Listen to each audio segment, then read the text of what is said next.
ተንኮለኛ ሰዎች ብዙ ጊዜ ካያችኋቸው ስራ ፈት ናቸው። እረፍት የሚበዛባቸው ሰዎች ናቸው። እረፍት የሚያበዙ ሰዎች ተንኮለኛ ናቸው። ነገር የገጠር ሰው ጥሩ ተርቷል። ስራ ሳጣ ልጅን ላፋታ ብሎ የለ እንዲህ ሰውዬው ልጁን አፋቶ ተገላግሎ ፍንጥር ጠጥቶ ሊመጣ ማለት እኮ ነው። እንደዚያ እኮ ነው ስራ ፈት እኮ እንደዚህ ነው በእውነቱ ማለት ነው። እና ስራ መፍታት ስራ በዘመናዊ አነጋገር ተብሏል አይደል? ስራ የፈታ አይምሮ የሰይጣን ቤተ ሙከራ ነው የሚባለው። ሰይጣን ኃጢአትን የሚሞክርበት ማለት ነው። ቅዱስ ዮሐንስ አፈወርቅም ይላል ሰይጣን ኃጢአት ያዋጣኛል አያዋጣኝም የሚለውን የሚሞክረው በሰነፍ ሰዎች ነው ይላል። እስቲ ይሄንን ነገር ልሞክረው ብሎ ሄደን አባይታው ሂዶ አይሞክርም። የሚሞክረው ጅሉ ነው።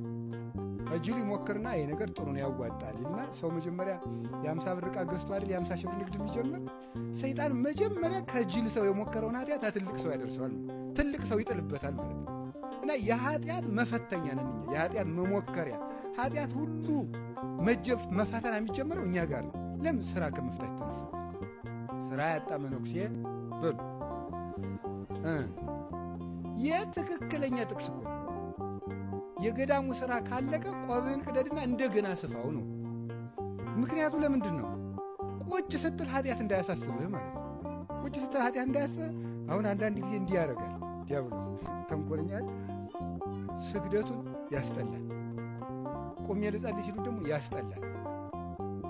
በኋላ ምን ያደርጋል ደግሞ? እንቅልፍ ልተኛ ሲል መተኛት ራሱ እኮ ጥሩ ነገር ነው። አንዳንድ ጊዜ እንቅልፍ ሲሉ ደግሞ እምቢ፣ አይንን ፍጥጥ አድርጎ ማለት ነው። የዚህ ጊዜ ነው እንግዲህ ችግሩ ማለት ነው።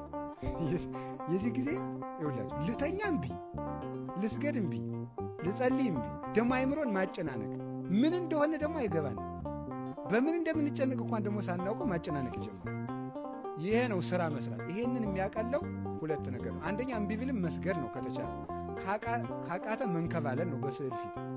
ይሄም ካልሆነ ምን ማድረግ ነው? ስራ መስራት ነው። ጾምና ጸሎት የማያጠፉትን ሰይጣን ስራ ያሸንፋል። ስራ መስራት ማለት ነው። ያንን ስራ እንደ ጳጳስ ሁኖ ሰው ጳጳስ ሁኖ ለክብር በቅቶ መልአክ እስከ ማነጋገር የበቃውን ጳጳስ እኮ ኃጢአት አልጠፋለት ሲል መልአኩ ተገልጦ ምንድን ነው ያለው? ስራ ካልሰራ አይጠፋልህም፣ ያውም የትህትና ስራ ነው። ስለዚህ ምንድን ያደረገ? የጵጵስና አስኬማውን አውልቆ ተራቆብ ለብሶ የመነኮሳትን መጸዳጃ ሲያጸዳ ያድር ነበር። ከዚያ በኋላ ጠፋለት ማለት ነው።